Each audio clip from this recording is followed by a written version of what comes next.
All right, Mike Heck here from MMAfighting.com in beautiful Tampa, Florida. As you can see, the ambiance behind us.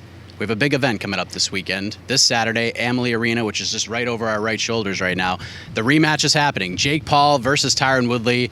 And the preview show duo that you have been calling for the last several months is finally here. I am Mike Heck, and joining me is Ariel Helwani. Ariel, thank you for doing this. How are you? This is historic, Mike, in many respects. I don't know if you know this, but we sort of started the preview thing many moons ago. I've never been a guest on the preview show. Really? Yeah, I've always been the host.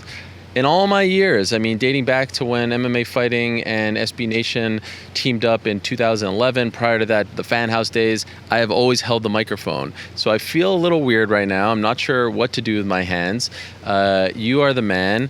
I love What's Next and What the Heck and all the great work that you are doing. And I'm just honored to be back. This is great. Here in sunny South Florida, I've left my house.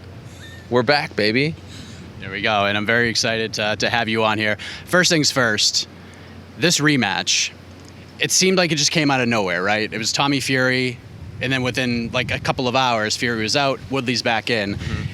The first fight, there was a lot of excitement, a lot of intrigue. The second fight, I'm intrigued by it. I have a feeling there's some storylines that you're intrigued by, but the overall buzz for this event, is it surprising? I feel like it's a little lackluster, but maybe it picks up later on today at the press conference. Well, there's a few things that the first fight had going for it that this one doesn't. Number one, just like the freshness. They had never fought before. Woodley's debut, we weren't quite sure, how he would look. Jake Paul taking a big step up in competition. And also Cleveland. Cleveland was a big part of the story too. Him coming home, that whole thing. Also his debut on Showtime. It's like the sequels historically don't usually garner the same interest as the original. Now, I do think there have been some good sequels out there. Like, I think Back to the Future 2 was a good one. Home Alone 2 was a good one. Godfather, not so Bad much. Boys 2. Bad Boys, okay. Not quite Home Alone. Home Alone 2 is probably the best sequel, I think. Not as good as the original, but, like, respectable in its own right. So, yes, I do feel like people were really excited for Tommy Fury. I feel like people were just kind of interested in the idea of Jake fighting a quote-unquote boxer who's also closer to his age, who hasn't really been in a test as well. Their back and forth has been fun. Tyson being involved has been fun. But I think come Saturday, people are going to get into this. And I feel like there's been a bit of a gradual build of interest. I do think the interesting part about this one is, like, yesterday we did the face-to-face, and it's all kind of very respectful. And I think it goes to show that, like, yes, once you go in there with someone, you fight 8 rounds, you feel their power, you gain a level of respect that you don't have the first time around. I for sure think they both want to win. I for sure think that they both want to beat each other up and knock each other out. And I think there's actually, a monetary, incentive on Tyron's part. But it's kind of cool to see them, like, actually sort of respect each other this time around. So that's a whole new other layer. One of the things that fascinates me about this fight is where the pressure lies, because Jake Paul has been saying since this fight was booked that all the pressure's on him. And then when I asked him after his open workout why he feels that way, he ran off a whole list of things as to why the pressure should actually be on Tyron Woodley. He's lost all these fights. He feels like, he says, losing is a habit, and Woodley's lost a lot. That if Tyron wins, it does nothing for the sport. It does only something for him, and if Jake loses, he can no longer try to be on this quest to be the next quote-unquote Muhammad Ali. Right. I feel like Woodley has all the pressure here, and I feel like Jake Paul is kind of playing with house money. If he loses this fight, he's got a built-in storyline to say as to why. I lost to a former UFC champion in my 5th professional boxing fight. Plus, you could do the trilogy and try to get that one back. So I kind of feel like, in a way, like this short legacy that he's built could take a little bit of a hit, but I don't think it really affects him all that much if he loses this fight, unless he gets maybe bolted in the first round. Who do you think carries more pressure tomorrow? So honestly, I agree with everything that you just said, including your answer. Tyron has more pressure. I think the pressure thing is always a tricky one when talking about fights, because ultimately they both have pressure, right? But if we have to pick one side, I couldn't agree more. I think Woodley has an immense amount of pressure on his shoulders, if only because, as you pointed out, he hasn't won a fight in quite some time. His last win was September of 2018 against Darren Till. Like, that feels like an eternity ago, right? In Dallas, Texas. And when you consider the fact that in his subsequent fights, all against tremendous fighters, by the way, like Colby Covington, Gilbert Burns, Kamaru Usman, Vicente Luque, all the creme de la creme at 170, for the most part, other than the Vicente Luque fight, he didn't look like himself, right? The knock on him has always been, you're always stuck in neutral, you're not throwing, you're not aggressive, you leave the cage, not really beat up, but like with a ton of regrets because you didn't go for it. Well, the Luque fight he went for, and he looked pretty good early on, and then he got caught and then submitted. In this first fight, I saw some people picking Woodley, and that's fine, but I thought if he was sort of tentative and uncomfortable towards the tail end of his MMA career, how do you think he's going to be in his pro boxing debut? So I expected that lack of activity in the early goings of that fight, and that's what we saw. To me, the big question is going to be first, second, third round, are we going to see a more aggressive Tyron Woodley? Basically, are we going to see the Vicente Luque version of Tyron Woodley? That, I think we'll know a little bit more about how this fight is going to go.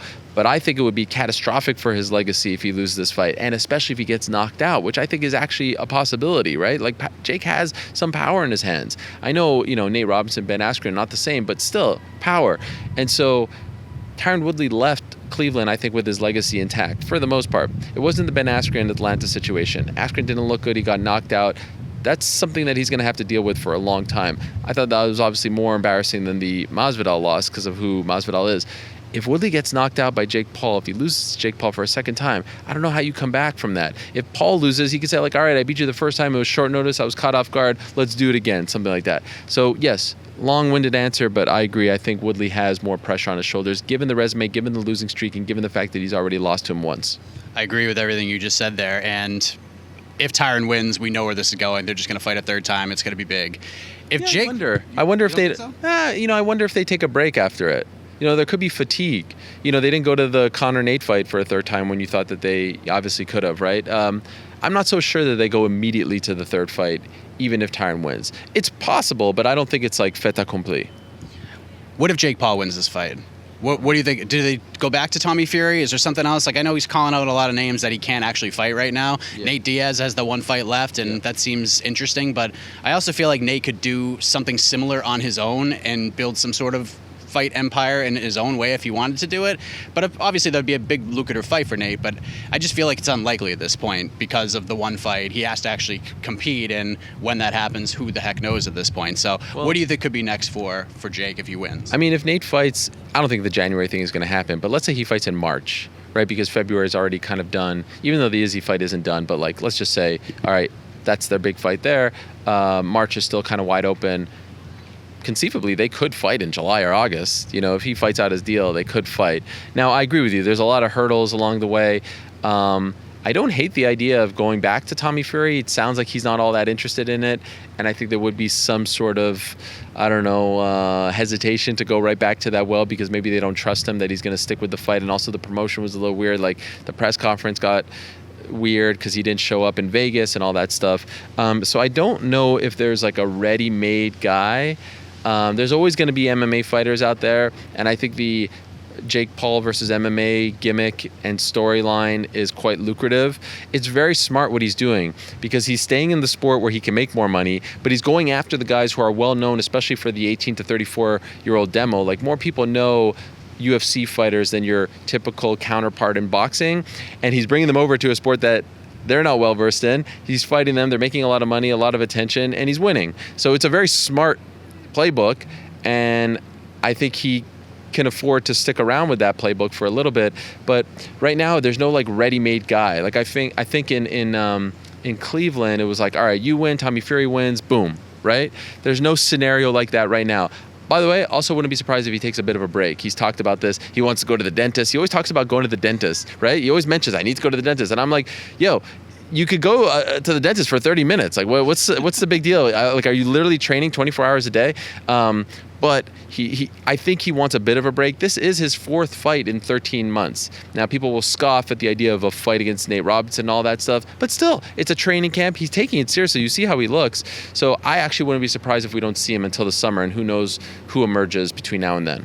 Very interesting what he's been doing. I do want to talk to you about Frank Gore versus Deron Williams, because that is just so interesting. There's so much interest in this fight. Both guys making pro debuts. Both guys have been tied to combat sports for a while, but they're finally taking that next step to actually get in the ring. And I think these guys have so much gusto, especially with their names and where they came from. And I have so much respect for both of them for preparing the way that they have, for saying yes to this fight, and not going into the combat sports trash talk. They're just going in, respecting each other, just going to go in there and have a fight. I love this fight. Yeah. By the way, gusto, great word. Yeah, they are treating this very professionally. Like, it's not Lamar Odom showing up for celebrity boxing. Both guys don't need the money. I mean, Frank Gore was just in the NFL last season, right? So you know he doesn't need the money. Deron Williams did very well. If you look at his, his NBA salary, and he's not one of these guys who's broke, who's desperate, all that stuff. Deron Williams, a lot of people don't know, was a high school wrestler and did pretty well in the Texas area. He wrestled up until 8th grade, and then he had to decide wrestling, basketball, and obviously it was the smart choice to go the basketball route. So he obviously co-owns Fortis MMA. He's rolled. Like, the guy's just not some dude who's like, oh, I want to fight. Now, of course, we have to curb our expectations, and it's their debut. I respect him a lot for the fact that 6 weeks ago he weighed 242 and he just weighed in at 211. That's really interesting. There's a cap of 220. Can't weigh more than 220 come Saturday night, so that's interesting as well. Frank Gore, you look at his Instagram, and again, it's Instagram, I know, but the guy knows what he's doing. Like, he knows how to hit mitts. Like, you could tell when someone knows. I've seen those videos of, like, the Houston Rockets going to the PI, and you see Westbrook and Harden hit a heavy bag. They have no idea what they're doing, right? Like, these guys know how to punch. And I think it's like an appropriate matchup. It's kind of fun, NBA versus NFL. I'm curious if any NBA or NFL guys will show up in support on Saturday night. So yeah, it adds a nice little intrigue. And I like the fact that it's not like Deron Williams against some boxer, because we've seen that happen. Like, I remember Johnny Morton getting KO'd brutally in K1 back in the day on the Brock Lesnar card. Like, we don't want to see that. So I think it's appropriate, it's fun, it's different, it's a nice little one-off fight. And I love the way they've been conducting themselves, in the build-up. Completely agree. Frank Gore is actually quite terrifying on the mitts. I was right there during his workout. I was like, holy moly. Pop. Yeah, he's got pop. I mean, 3rd all-time leading rusher, most games played as running back. That's a tough man, right? In the NFL, to last that long, he wasn't, Barry Sanders, but for those that don't know, like, Frank Gore is a gangster. Like, people respect him in the NFL because of his toughness. To last that long in that position where it's car crash after car crash, you are tough. And I think what's interesting is, like, NFL players have a better reputation in terms of their toughness. Basketball players are kind of, viewed at as not so tough. And so it's interesting to see, like, who's siding with who, and if Deron could kind of rewrite that narrative. 2 last things. 1, what's the people's main event, and why is it Chris Avila versus Anthony Taylor? Well, I mean, it's so much fun. Chris Avila, the protege of Nathan Diaz, him being on this card is very strategic and very smart. They fought once before. Taylor's just he's very entertaining. The fact that he's back is funny in its own right. By the way, I looked at his record. He's had 2 fights in Mexico since the August fight against Tommy Fury. I feel like there's no visual evidence. Like, where did these fights happen, Anthony Taylor? Like, I need to, like, what? You just secretly went to fight in Mexico all of a sudden and got 2 W's over there? It's a little sus, as the kids like to say on the internet, but more power to you. Avila actually is a pretty good striker. He's been in this spot before, UFC 202, Artem Lobov under the Conor versus Nate fight. So I feel like, they kind of put him on here to drag Nate out, and it worked. He's here, although he hasn't been really present. I think he was at the open workouts. Other than that, he hasn't showed up, which is fine. It's just fun. I like the MMA component. But if I'm being honest, like, that's kind of like a wink, wink, nudge, nudge. I'm very curious in the Serrano fight because I think the Serrano fight has the highest stakes attached to it. Miriam Gutierrez is tough. Serrano is moving up to 135. She's fought at 135. She appears to be in great shape, even though she's a natural 126. Amanda Serrano versus Katie Taylor would be the biggest fight in women's boxing history. It would be, like our MMA version of like Ronda Cyborg back in the day or something like that. That fight can sell out or at least do really well at Madison Square Garden. Not Hulu Theater, like the big Madison Square Garden. They can make 7 figures for that fight. Like, it's all historic stuff. Katie did her part last weekend. If Amanda does her part on Saturday, like in New York, Puerto Rico versus Ireland, that's huge. So I think the one that has the most stakes attached to it, other than the main because of their legacies and all that stuff, has to be that one. You just answered my second question, so we're good to go. It's perfect. I was going to ask you about the stakes in the Serrano Gutierrez. God, I love it. And people know, like, I love Katie Taylor. I'm allowed to say that because I'm not a boxing guy per se, at least not now officially. I just love the way she conducts herself. I love the way she fights. I love the way she, represents women's boxing and has broken down so many barriers. And by the way, Amanda Serrano has done that. And I actually think that you can make a case that she should be number 2 pound for pound just because she bounces around so many times. I mean, like, she has fought all over the place. And oh, by the way, has fought and won in MMA as well. Serrano is a tremendous competitor. She hasn't lost a fight since 2012. And she is not a natural 135er, but she has to go up to 135 to get this fight. I just think Puerto Rico, Ireland, springtime, New York, Madison Square Garden, in a sport that really took a long time to accept the women, is pretty damn cool. And and also, by the way, it's not just like a one-off type of thing where it's like, oh, there's a featured attraction fighter going up against some no-namer. This is arguably, like, in MMA and in boxing, how often do you get 1 versus 3 pound for pound fighting each other? I remember when DC fought Jones, that was, in my opinion, the only time that we saw 1 versus 2 fight each other pound for pound. So this is pretty damn unique for the sport of boxing, and also for the sport of, like, it's unique for combat sports, and that's why I'm so hyped about it. And then one last thing I just want to keep in mind for everybody watching right now is that you could say what you want about Jake Paul, but Jake Paul is providing a lot of opportunities for these fighters, including Serrano, getting the rub and getting these opportunities and getting the spotlight, and he's doing it for them. And him staying on this card and taking this fight with Tyron Woodley, I know Woodley's taking it on short notice, but I think Jake Paul deserves a lot of credit as well. 100%. That's what I always said about, like, even CM Punk, and I know it's totally different. He's not taking anyone's spot. Like, this card doesn't exist without Jake. They canceled this card without Jake. There's no card in Tampa on December 18th on Showtime without Jake. So ask Amanda Serrano and Miriam Gutierrez what they think of Jake Paul. Ask Tyron Woodley what he thinks of Jake Paul. He's got a $500,000 bonus if he knocks him out, in addition to his purse. Ask Liam Paro what he thinks of Jake Paul, right? Like, this is an Australian guy coming over to the States for the first time. There's a lot. Ask Montana Love back in August, who then signed, with Matchroom, and now he's doing great things because he was on that card in Cleveland. There's a lot to be said for the trickle-down effect.